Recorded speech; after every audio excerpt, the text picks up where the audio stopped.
শুভ সন্ধ্যা সবাইকে নমস্কার জানাচ্ছি। সবাইকে স্বাগত জানিয়ে আমার ভিডিওটা শেয়ার করছি, আশা করি ভালো লাগবে। আজকে একটা রেসিপি তোমাদের সাথে শেয়ার করছি, অতি সাধারণ রেসিপি। তোমরা সবাই জানো বন্ধুরা, আর সবাই তোমরা এটা সব ঘরেই হয়ে থাকে।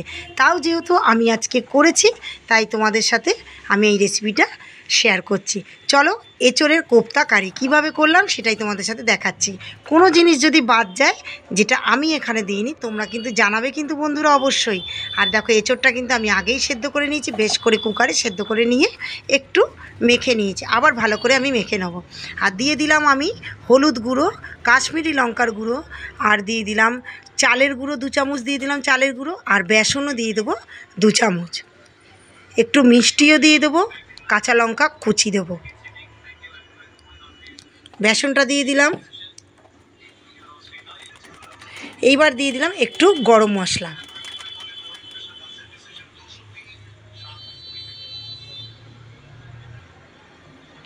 একটু চিনি দিয়ে দিলাম। যে যেরকম পরিমাণে মিষ্টি খাও সে সেরকম পরিমাণে দেবে। আমি যেহেতু একটু কম মিষ্টি খাবো, তাই জন্য আমি একটু অল্প মিষ্টিই দিলাম। আর দিয়ে দিলাম জিরে গুঁড়ো। অনেকে ধনে গুঁড়োও দেয়, কিন্তু আমি ধনে গুঁড়োটা খুব একটা রান্নায় ব্যবহার করি না, তাই আমি ধনে গুঁড়োটা দিলাম না, আমি জিরে গুঁড়োটাই দিলাম। আর দেখো, কোপ্তার মধ্যে আমি একটু আলু দেবো বলে, মানে এঁচোড়ের কোপ্তা কারিটার মধ্যে একটু আলু দেবো বলে, সেই সেদ্ধ করা আলুই 2-3টে টুকরো আমি এর মধ্যে একটু মিশিয়ে দিলাম, যাতে একটু আঁটো হয়। মানে মাখার পরে আলুটা দিলে কি হবে, একটু এঁটে থাকবে, ছাড়া ছাড়া ভাবটা থাকবে না। তাই আমি 2-3টে টুকরো ওখান থেকে আলু সেদ্ধ নিয়ে নিলাম, নিয়ে একসাথে ভালো করে কিন্তু আমি বেশ করে মেখে নিচ্ছি। নিয়ে এবার এঁচোড়ের বলগুলো কিন্তু তৈরি করে নেব।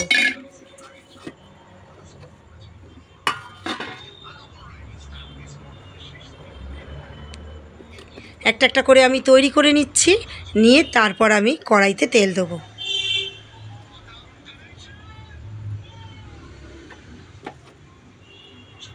খেতে কিন্তু বেশ ভালো লাগে। আর দেখো, আমার কিন্তু অনেকগুলো বল তৈরি হয়ে গেল, আর দেখতেও দেখো কত সুন্দর লাগছে।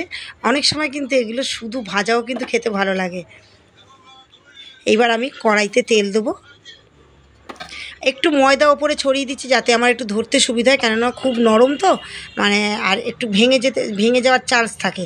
তাই জন্য আমি একটুখানি ময়দা ওপর দিয়ে দিলাম, এতে আমার ধরতেও সুবিধা হবে আর ভাজতেও সুবিধা হবে। কড়াইতে তেল দিয়ে দিলাম, তেল গরম হলেই এক এক করে আমি বলগুলো ছেড়ে দেবো। আর টক দইটা আমি একটু ফেটিয়ে রেখে দিয়েছি। অবশ্যই কিন্তু টক দইটা ফ্রিজ থেকে অনেকক্ষণ আগে একটু বার করে রাখতে হবে। নর্মাল হয়ে গেলে তবেই কিন্তু টক দইটা দিতে হবে। তেল আমার গরম হয়ে গেছে, এইবার আমি এক এক করে ছেড়ে দেবো।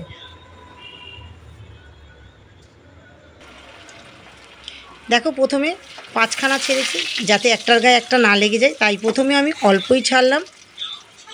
আর একটু উনানের আগুনটা কিন্তু আমি একটু কমাচ্ছি বাড়াচ্ছি, যাতে ভেতরটাও একটু ভালো করে হয়। যদি আমি বাড়িয়ে দিই, ওপরটা লাল হয়ে যাবে কিন্তু ভেতরটা কিন্তু হবে না। তাই আমি একটু গ্যাসের আগুনটা কিন্তু আমি একটু কমাচ্ছি বাড়াচ্ছি, তারপর আমি একটু ওলট পালট করে দিয়ে 4-5টাই আমি লাল করে ভাজার চেষ্টা করছি। আর এই কোপ্তাটা আজকে রান্না করছি, আমার মাসি শাশুড়ির কথা ভীষণ মনে পড়ছে। আমার মাও করতো, তবে মা কোপ্তাটা একটু কম করতো, মা এঁচোড়ের তরকারিটাই করতো, কিন্তু মা দুর্দান্ত করতো এঁচোড়ের তরকারিটা। মা আবার বলতো এই কোপ্তা খেতে ভালো লাগে না, এরমভাবে ভালো লাগে না খেতে, এমনি তরকারি মা গরম মশলা, ঘি গরম মশলা দিয়ে করতো, ভীষণ ভালো সুস্বাদু হতো। এবার অনেকে আছে কোপ্তা খেতে ভালোবাসে, আমি কিন্তু ভালোবাসি খেতে। আর যেটা বলছিলাম, আমার মাসি শাশুড়ির বাড়িতে গিয়ে যখন আমাদের বিয়ের পরে মাসি শাশুড়ি প্রথম নেমন্তন্ন করে আমাদেরকে খাওয়ায়, তখন মাসি শাশুড়ি খাবারের মেনুতে এই কোপ্তা কারি কিন্তু রেখেছিল, এঁচোড়ের কোপ্তা কারি। তখন মাসি শাশুড়ি কিন্তু একটু চ্যাপ্টা করে করেছিল, আমি যেমন এখানে গোল গোল করে বলের মতন আকৃতি করেছি, মাসিকে দেখেছিলাম মাসি তখন একটু চ্যাপ্টা করে করেছিল। তা মাসি আমাকে বলেছিল, কাবেরী এটা খেয়ে দেখো তো কেমন হয়েছে। তা মাসি শাশুড়িকে দেখেছিলাম খুব মিষ্টি দিয়েছিল। আমার শ্বশুরবাড়িতেও অনেক রান্নায় মিষ্টি খায়, আমাদের কাকি শাশুড়িরাও মিষ্টি দিতেন। আবার আমি যেমন কি একটু অল্প মিষ্টি দিই, যদিও বা এখন আমার সুগার বলে তাই একটু অল্প মিষ্টি খাই, কিন্তু আমি আগেও তরি তরকারিতে একটু অল্পই মিষ্টি খাই। আমার মাও দেখলাম সব তরকারিতে অল্প মিষ্টি দেয়, আর আমার শ্বশুরবাড়িতে একটু বেশি মিষ্টি খায়। সেরকম আমার মাসি শাশুড়িও এই কোপ্তা কারির মধ্যে খুব মিষ্টি দিয়ে রান্না করেছিল, কিন্তু খেতে কিন্তু খারাপ হয়নি, ভীষণ ভালো কিন্তু হয়েছিল খেতে। আর সে এত সুন্দর হয়েছিল, মাসির হাতে সেই এঁচোড়ের কোপ্তাকারিটা আমি আজ অবধি ভুলিনি। আর ভীষণ আমি মানে সেদিনকে আমার খুব ভালো লেগেছিলো। আর মাসি সেদিন আমাকে বলেছিল, কাবেরী খেয়ে দেখো, এঁচোড় তো তোমরা একঘেয়ে খেয়েই থাকো, আর এরমভাবে খেয়ে দেখো, এঁচোড়টা কিন্তু ভালো লাগবে, একটু অন্যরকমভাবে করলে ভালোই লাগে এঁচোড়টা খেতে। আমরা তো সাধারণত তরকারি করেই থাকি, আর আমার মা তরকারিটাই করতো, কোপ্তাটা খুব একটা করতো না, মাঝে সাঝে করতো, একদম যে করতো না তা না, খুব রেয়ার, মাঝে সাঝে করতো। আর দেখো প্রত্যেকটা কিন্তু আমার বল কিন্তু ভাজা হয়ে গেল, একদম রেডি। আঁচটা কিন্তু উনুনের আগুনটা কমিয়ে বাড়িয়ে কিন্তু একদম পুরোটা লাল লাল করে কিন্তু ভেজে নিয়েছি, তুলে নিলাম। প্রত্যেকটা আমার ভাজা হয়ে গেল। দেখো পুরো কমপ্লিট। এইবার একটু দারচিনি, লবঙ্গ, এলাচ দিয়ে দিলাম তেলের মধ্যে, তারপর দিয়ে দিলাম কুচনো পেঁয়াজগুলো, আর একটু কাঁচা লঙ্কা দিয়ে দিলাম। কাঁচা লঙ্কাটা আমি এমনি হাতে ভেঙে দিয়ে দিলাম, আমি আর ফেলে দিইনি, কেন লঙ্কাগুলো ভীষণ ঝাল। আর একটু ভাজা ভাজা হয়ে গেলে পেঁয়াজটা, একটু আদা দিয়ে দিলাম।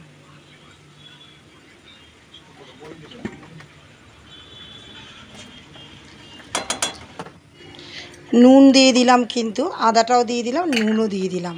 এইবার একটু হলুদ গুঁড়ো দিয়ে দেবো, একটু কাশ্মীরি লঙ্কার গুঁড়ো দেব, আর একটু কিন্তু জিরে গুঁড়োও দেব, দিয়ে এবার বেশ করে নাড়াবো। আর যে টক দইটা আগে একটু ফেটিয়ে রেখে দিয়েছিলাম, সেই টক দইটা কিন্তু মশলাটা কষানো হলেই, যেই তেলটা ছেড়ে দেবে, তখন কিন্তু টক দইটা আমি দিয়ে দেবো। মশলা কিন্তু আমার কষানো হয়ে গেছে। এইবার দেখো বন্ধুরা, আমি কিন্তু টক দইটা দিয়ে দিলাম।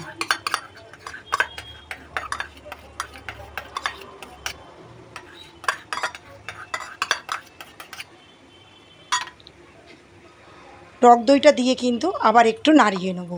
যেই একটু ফুটে ফুটে যাবে, তখন কিন্তু আমি পাশেই গরম জল বসিয়েছি বাটিতে, আর এখানে আমি গরম জলই ব্যবহার করব। তরি তরকারিতে আমি সাধারণত গরম জলটাই ব্যবহার করি, তাতে কি হয়, টেস্ট হয়। ঠান্ডা জল দিলে কিন্তু টেস্টটা নষ্ট হয়ে যায়। আর একটু তো মানে পুরো মাখা মাখা হবে না, একটু যাতে কাইটা যাতে একটু ঝোলঝোল মতন থাকে, হালকা মতন, সেরকম আর কি রাখবো আর কি।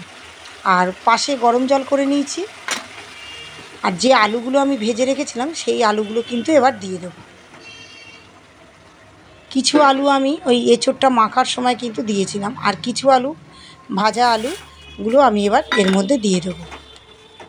আলুটা দিয়ে এবার একটু নাড়িয়ে নেব, নিয়ে গরম জলটা কিন্তু একটু আবার একটুখানি ভালো মতন কষিয়ে নেব, নিয়ে গরম জলটা দেব। দেখো আমার কিন্তু কষানো কিন্তু কমপ্লিট। পাশেই গরম জল বসিয়েছি বাটিতে, সেই গরম জলটা কিন্তু এবার আমি দিয়ে দিলাম। জলটা কিন্তু খুব বেশিও দেবো না, আবার খুব কমও দেবো না, যেন ওই কোপ্তাগুলো যেন অন্তত একটু যেন ভেজে, মানে একটু ডুবে ডুবে যেন থাকে, সেরমভাবেই আমি কিন্তু জলটা ব্যবহার করবো। এইবার আমি এঁচোড়ের কোপ্তাগুলো কিন্তু আমি দিয়ে দিচ্ছি।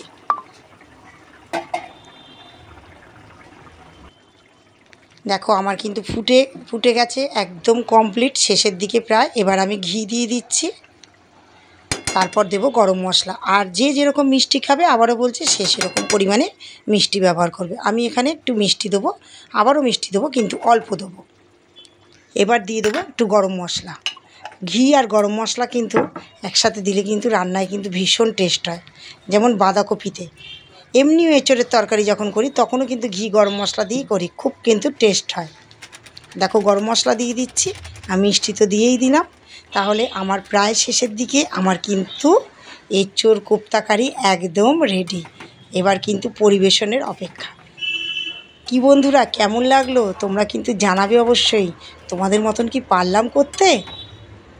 তোমাদের মতামত কিন্তু জানাবে, আর কারা কারা ভালোবাসো সেটাও কিন্তু জানাবে, আর দেখতে কীরকম হয়েছে সেটাও কিন্তু বলবে।